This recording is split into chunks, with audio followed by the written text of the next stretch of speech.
I think this is the biggest book haul I've done on this channel, and it's probably going to be the biggest one. Next year, I'm going on a book buying ban. New year, new me. This is it. Enjoy it. Super mega epic book haul, because I'm never buying a book ever again. This is it. This is it.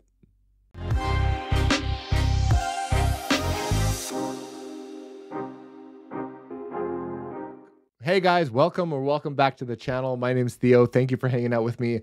I wanted to show you guys a bunch of the books that I'm grateful to have received from friends and subscribers, some authors, some that I spent my hard-earned money on and, had some words with my wife over because, buying books is totally healthy and is a good use of money. So I'm going to show you guys all these. I'm going to try and split them up into different categories and genres or whatever, however I feel like they make sense to split up. And I'll put them all in the timestamps down below. So if you want to skip to a couple books in particular or a section or a genre or whatever, you can go ahead and do that. Now, for some of these, I'm going to give you a little bit of a blurb or a synopsis. I might read Goodreads, might read the back of the cover, whatever. Some of them I'm trying to go in a little bit blind, so forgive me. If there's a few that you want to know more about that I kind of glossed over, feel free to use the Google or whatever and check them out. But for now, let's go ahead and get started. The first couple are a little bit of a cheat because they're books that my wife bought when I was with her.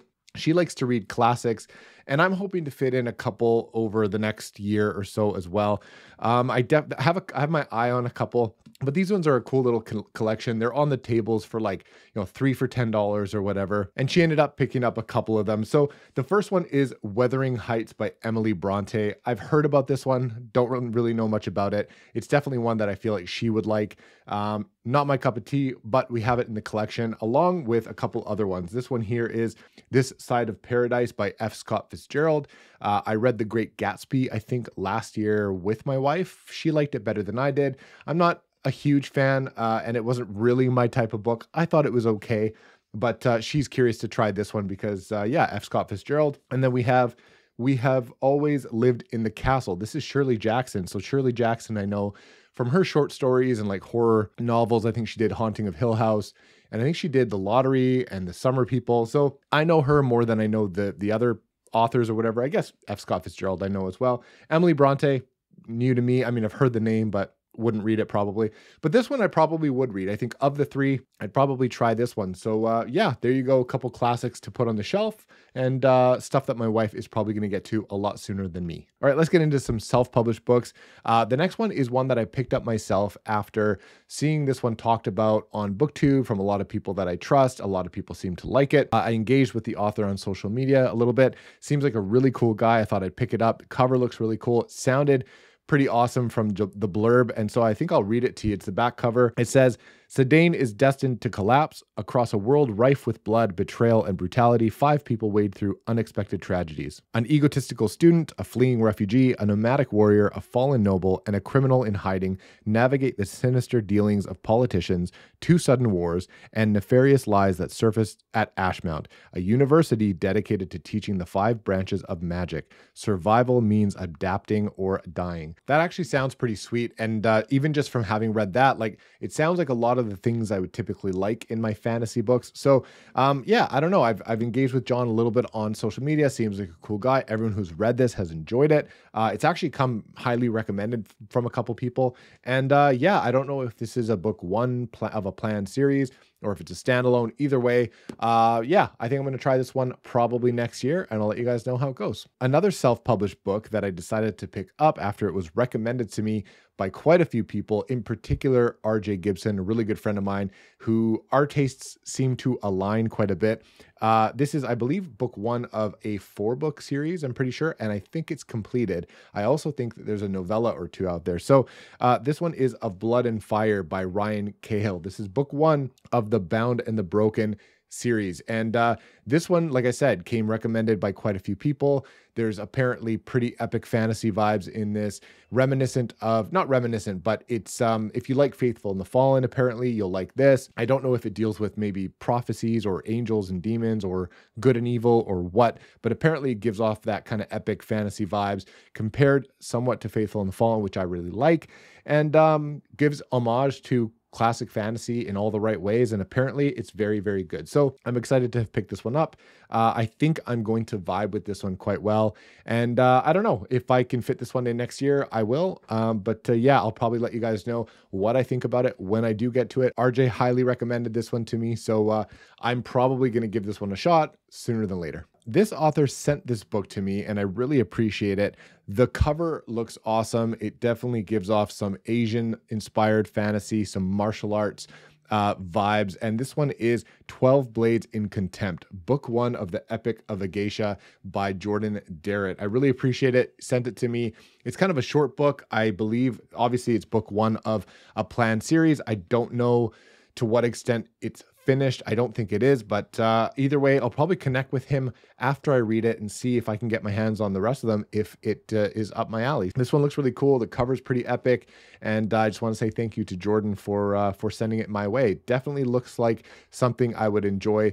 I'm starting to get the itch for some martial arts and like Asian inspired kind of anime feeling, video game feeling fantasy. And that's kind of the vibe that I get from here. I could be super off base, but I don't think so. I think I'm going to enjoy it. And yeah, when I get to it, I'll get to it. This is probably, because it's short, might be able to fit it in next year as well with some of my other self-pub books, which is a goal of mine for 2023. Okay, this one's kind of funny. So this one was recommended to me by quite a few people. If you know me, you know that I'm in business and finance, and I'm in the corporate kind of world. And so this one's been recommended to me by coworkers and stuff before. As soon as they hear I'm into fantasy, the one guy that reads books is like, hey, you should try this one. So I actually saw this one on a couple channels as well, not that long ago. And this one is J. Zachary Pike's Orconomics. And I think this is book 1 of the Dark Prophet saga. So I guess there's a couple more books in here that I can try. It says, professional heroes kill and loot deadly monsters every day, but Gorm Ingerson's quest will be anything but business as usual. Blending biting humor and epic storytelling, Orconomics skewers corporate culture using the best fantasy traditions. This one, I think, is going to be a very refreshing read. I have a feeling that I'm going to give this one 5 stars. And the reason is I think it'll be a very unique way to blend fantasy and all the stuff that I like in my fiction, in my fantasy in particular, with a satirical look at the corporate culture and kind of that rat race that I'm part of, along with many, many of you. So I don't know if I can blend fantasy and poke fun at capitalism and use fantasy and storytelling to kind of, you know, explore the corporate culture and, you know, like I said, just make fun of it a little bit. I think this would actually be kind of a refreshing read. So I'm excited to try this one. This is J. Zachary Pike's Orconomics, book 1. Now for these next books, I want to take a moment and just thank the author for sending me the whole trilogy signed by the author. The author is Michael R. Schultes, and I've connected with him a little bit on social media. He reached out and said, look, you know, I kind of know your tastes. I like your channel. I think you might really dig this this book that I have. And I actually didn't know that it was a finished trilogy. And he sent me all 3 books. And that is the Rostoval trilogy. And the first book is The Altar of My Fate, book 1 of the Rostoval saga. Book 2 is The Spiral of My Destiny. And book 3 is The Third Way of My God. And you guys, I mean, come on. First of all, the covers are absolutely brilliant. But these are also some of the best quality paperbacks I own. I mean, these are self-published. They're incredible. They match. Everything's sexy. They look really good. The printing is just good quality. The paper, the stock, these are some of the heaviest paperbacks that I own. I could knock somebody out with these, I swear to God. So these are awesome. I really, really appreciate it, Michael. Thank you so much. He sort of mentioned that this was like a Middle East, South Asia inspired fantasy that has like barbarian warriors and ancient secrets and quests and all that kind of stuff. And there was something, it wasn't the author, but there was something that said it was a combination of Game of Thrones and Conan the Barbarian. So like, if that doesn't make you want to read it, I don't know what will. So because he was generous enough to send me the entire trilogy signed, packaged so beautifully, because you know us nerds don't want any creases in any little thing, whatever. It was just such a generous package. I'm going to 100% commit to reading these next year, and I will let you guys know all about how much I enjoyed them. Hopefully they land for me. And yeah, keep an eye out for these guys. Again, the Rostoval trilogy by Michael R. Schultes. Thank you. All right, I have a little bit of historical fiction as well. The first one is one that I've wanted to read for quite some time. It was put on my radar by Alex at Tall Guy Reads. He did an incredible video listing a bunch of great historical fiction options for people that are predominantly fantasy readers. The first book in this trilogy was listed on that list as like a must read. And then my friend Chris at The Fictional Escapist, who I was going to read these books with, along with Alan at the Library of Alexandria, he ended up buying this trilogy as an omnibus. And I saw it and I thought it was so beautiful. I ended up buying it myself. And that is the Cicero trilogy by Robert Harris. The first book, Imperium, was written, I think, in 2006 and was basically touted as like a mystery thriller set in ancient Rome. And so this book, I mean, the first book at least follows, but I'm pretty sure the trilogy follows Marcus Cicero. It takes place between like 150 BCE, which is kind of when he was alive. Ancient Rome. It's told through the first person narration from his servant or secretary Tiro. And it starts off with, I think, a murder, if I'm not, or maybe the prosecution of a murder or something like that. Anyway, I was told that these books are very, very fast paced, very reminiscent of like a modern thriller, but like set in ancient Rome. So I'm thrilled to be able to check this out. And when I saw Chris holding up this beautiful edition with the gold and all that stuff, I'm like, I have to buy it. So thank you, Chris, for making me waste a bunch of money. Well, not waste a bunch, spend a bunch of money on this beautiful book. It also has that nice little gold, like, what do you call these things? I call these cat magnets, but they're like bookmark things. Anyway, whatever. This is awesome. Alex, thanks for the recommendation. Chris, Alan, I'm super stoked to read this with you guys at some point next year. Historical fiction, adding more to my collection because I'm liking them. One more historical fiction book I think I have, and that is a book that I already own. It is part of a trilogy that you've heard me talk about time and time again. That is The Warlord Chronicles by Bernard Cornwell. I ended up buying the first edition, hardback printing UK edition of The Winter King. This trilogy has become one of my favorite trilogies I've ever read. Book number 2, if I was forced to pick one, book 2, Enemy of God, was one of my favorite books I read all year. And I decided that because it's one of my favorite series and I was so blown away by it, I couldn't stop talking to people about it. I loved the discussions I was having about these books and my newfound love for this author, Bernard Cornwell. I decided to go ahead and pick up the hardcovers of the trilogy. And so I'm trying to collect them. I'm trying to collect the UK editions, I believe, because to me, they look cooler. And this one is beautiful. It has like gold embossed writing and stuff on it. So I'm going to try and collect them. I don't know how that's going to work, but anyway, Winter King, book 1 of the Warlord Chronicles in my collection, and hopefully I'll get the rest of them at some point. I have one kind of like contemporary fiction or literary fiction or what, I don't know what it's called, but this is by an author that has quickly become one of my favorite authors over the last year or two since I've been reading him. This is probably the next book by him that I'm going to read, and that is Anxious People by Frederick Bachman. I was blown away by a man called Uwe. It was super emotional. I've read a couple other books by him. I think I've read probably 4 or 5 books, including like a short story in there somewhere. So this is probably the next one. It's kind of a shorter one, and I think it's a standalone. In fact, I know it's a standalone. And the next one I was going to read was going to be Beartown, but because it's part of a trilogy that was recently completed, I thought, you know what? I'm itching for some Bachman, but I don't want to commit to another series that's outside of fantasy right now. So I was going to read this one instead. This one is pretty interesting. It says it's about a failed bank robbery that turns an apartment viewing into a hostage situation and the subsequent investigation into it. The victims are argumentative and difficult. The bank robber is distraught and the realtor is incompetent. So it sounds like a pretty awkward, interesting, funny, possibly scenario through which to explore the human experience. And that's what Frederick Bachman does exceptionally well. He has a way of writing the human experience and evoking emotion that just works for me personally. So in my opinion, a great author, and has quickly become one of my favorites. So this will be the next contemporary fiction or whatever, definitely the next Frederick Bachman that I read. All right, this one is kind of like dark academia, I guess. It's a genre that I want to read a little more in. I haven't read a whole lot in this genre, but this one was gifted to me by one of the absolute best people on BookTube and probably my best buddy on BookTube now.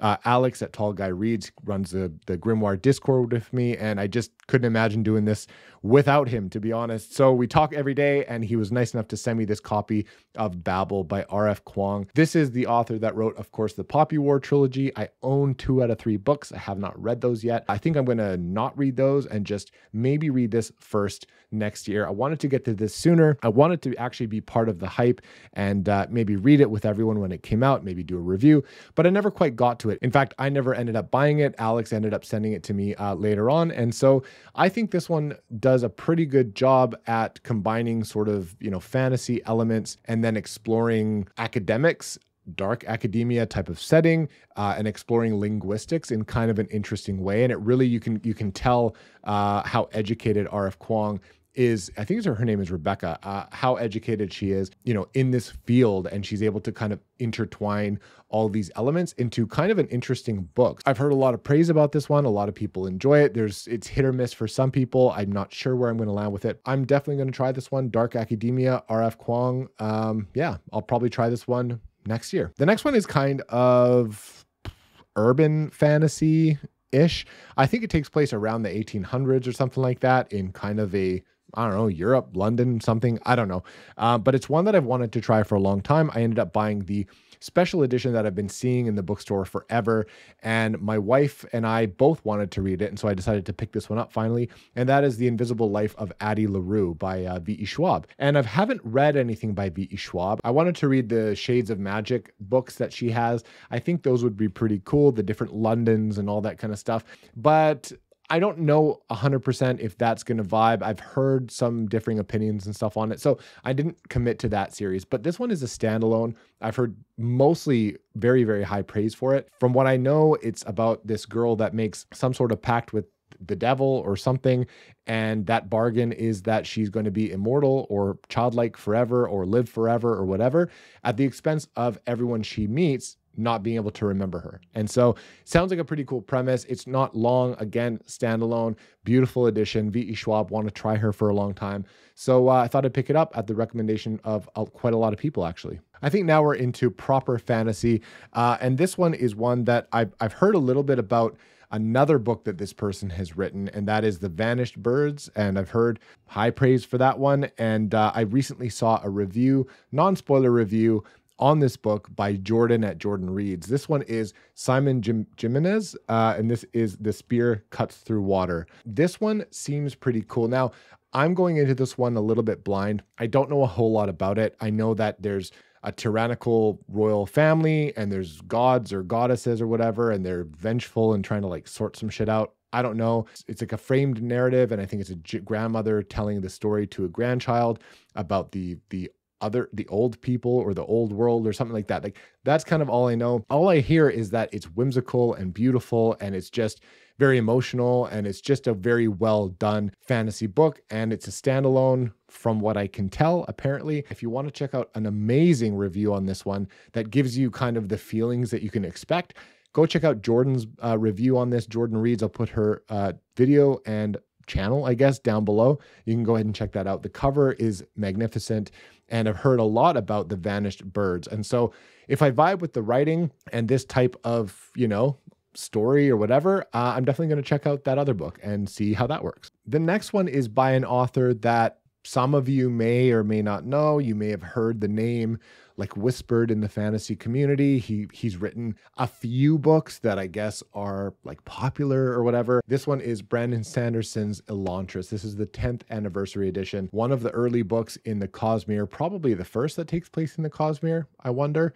I read this a long time ago, before Brandon Sanderson was a thing, before anyone knew what the Cosmere was or would become. And I don't really remember it. I don't even know if I finished it, to be quite honest with you. So I want to do a reread of this. There is going to be an epic Cosmere read along with Roger over at Rogers Reads and a couple other channels. Forgive me, I'm not quite there yet because I am going to join it. I decided and committed to joining it, but that's going to be starting at the end of next year. So it's a ways away.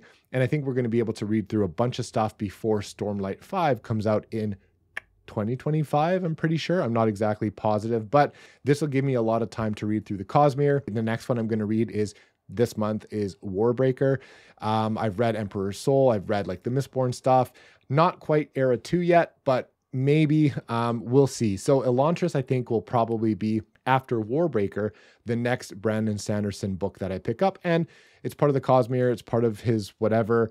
And I think that it's a good fit for next year because I definitely want to fit in some Brandon Sanderson, but I don't necessarily want to jump yet right into Stormlight. So we'll see. This one's going to be really cool. I've been wanting to pick this up and do a reread for quite some time. So now I have this nice hardcover. One book that I got from a wonderful friend and subscriber and patron as a gift. I really appreciate it because I've had it. I just put it on my list because I saw some people whispering about it. I didn't really know much about it. I saw the cover. It looked really cool and has a cool title, and it's called The Maleficent 7. Thank you, Steph, for sending this to me. This one, literally don't know anything about it. I'm just reading the back now as we speak, but it looks really cool. I mean, the cover has some like shadowy like warriors or some like swords and stuff and people ninjaing around, and there's some like crazy like evil faces and stuff. So it looks like it will be pretty cool. It says coarse, crude, bloody, brutal, and utterly over the top, a go big or go home delight. So sounds awesome. Cameron Johnston, this one caught my eye. Like I said, I've heard some people talking about it, or at least some people have read it, and for the most part gets pretty cool reviews. Did not know anything about this, threw it on my list. Steph was wonderful enough to get this for me. So yeah, I'm going to read up a little bit more about it, see if it might fit the right vibes for next year, and hopefully I like it. This one was gifted to me by my wonderful friend. I mentioned him before, RJ over at RJ Reads. He's become one of my best booktube buddies, another guy that I run the Grimoire Discord with, and I suggest you go check that out in the link in the description. We'd love to have you over there. It's a great community. He sent me The Forgetting Moon by Brian Lee Durfee. This will now replace my old grungy kind of used copy that I ended up giving away, actually, because this one is nice and crisp, and when I buy the other two, they're going to match a little bit better. So I can't wait to try this one. Apparently it's some of the best in-book, in-world religious texts. Apparently it's very, very epic. It's compared again with Faithful and the Fallen, but very, very grimdark. And Brian Lee Durfee is such a nice guy. He has a great channel. He does great content. I watch a ton of his videos, and he just seems like an awesome, awesome guy. I can't wait. He seems like a very impressive writer from what I can tell. Apparently this is very, very good. And I'm keen to try the rest of the 5 Warrior Angels saga or series or whatever next year. The 3rd book just got released earlier this year, so I'm keen to fit this one in next year. In fact, on my 2023 priority series, whatever videos, this one was on it. So I can't wait. Thank you, RJ, for the nice, crisp, clean, beautiful copy. And I'm going to try this one next year. In fact, I'm committing to it now. I'm going to read the series next year, and I can't wait to talk about it with you guys. All right, this one I bought recently because of Matt over at Matt's Fantasy Book Reviews. He did a review on this one, and I swear he said it was like the perfect book. And I remember pointing at the screen saying like, there's no way that this is as good as you're saying it is. But a lot of people that have read it have echoed the same sentiment. They're like, dude, this book is awesome. Now, this one is Kings of the Wild by Nicholas Eames. And I believe it's a trilogy, or at least I know that there's a 2nd book out. I'm not sure if the 3rd is out, forgive me. But it seems like this one would be a really fun time. It's a band of old, battered, beat up, past their prime. I'm starting to relate a lot to that description. Anyway, group of warriors that kind of come together for one last hurrah. And apparently it's such a fun, fast-paced adventure warrior fantasy book. They're not huge. It's a nice, refreshing, quick little fantasy book that you can slip in, I'm hoping. And apparently it's really, really fun. And the humor is exceptional in this. And I hear that if you are a rock fan, maybe 80s rock or whatever, there's some like hidden references, not so hidden, but like some homage to that era of music. So apparently it can enhance the experience if you're a fan of that era of music. But if you're not, don't fear, it's not going to ruin, anything for you. You're going to enjoy it just the same. Apparently it's a blast. And yeah, I'm going to fit this in next year. And Matt, if this doesn't blow my damn socks off, I'm coming for you. The next two books are the completion of a trilogy. I owned the first one for quite some time. I heard tons and tons and tons of praise about it. People are telling me like, stop what you're reading and just read this because it's awesome. And I'm kind of sad that I didn't like board the hype train right away and like get on this one right away. But you know what? Sometimes it's good to remove yourself from that and try certain books a little bit after that dies down a little bit. So that's kind of what happened with me. I bought Jade City a little while ago, more than a year ago, whatever. And I ended up buying Jade War and Jade Legacy, both on paperback because it completes my set. And actually what happened was I was going to buy the rest of the set once Jade Legacy and actually read them all together once Jade Legacy was released in paperback. And so that happened earlier this year, bought 2 and 3. I'm going to make a priority of reading them next year. I think I'm really going to vibe with these. This is urban fantasy mixed with like martial arts, mafia type vibes. I know that the author Fonda Lee is herself, I believe, a black belt in some sort of martial art, maybe karate or something like that. I'm not sure. In fact, I'm going to look that up because that sounds pretty sweet. So the choreography, the action, all that stuff is supposed to be very much to my tastes. And I can't wait. That dark mafia, Asian vibe, urban fantasy would probably be something that I would enjoy. And I'm keen to try these ones. I think the magic is based on Jade. And there's a couple families that control this magical like Jade and stuff and, take over other families and stuff. Anyway, I don't really know much about it, but it sounds like it'll be really cool. So I'm going to read these next year, hopefully with some people, because I know there's a lot of other people that haven't tried this yet that are itching to. And I just want to be part of the discussion. So yeah, I'm going to try these next year. Guys, this is Editing Theo here from the future. I forgot to talk about this book, Ashes of Man. This is book 5 from Christopher Rocchio, part of the Sun Eater, this magnificent sci-fi, sci-fantasy space opera series that we've been enjoying throughout the year. We've been doing a book a month on the Grimoire Discord, myself and Alex, Tall Guy Reads. We've been doing kind of a channel, read along. And the last one we read was Kingdoms of Death, which was one of the best books I've read all year. It was an absolute experience. I really enjoyed it. And this one kind of just fell under the radar a little bit because I received this on December 13th on release day.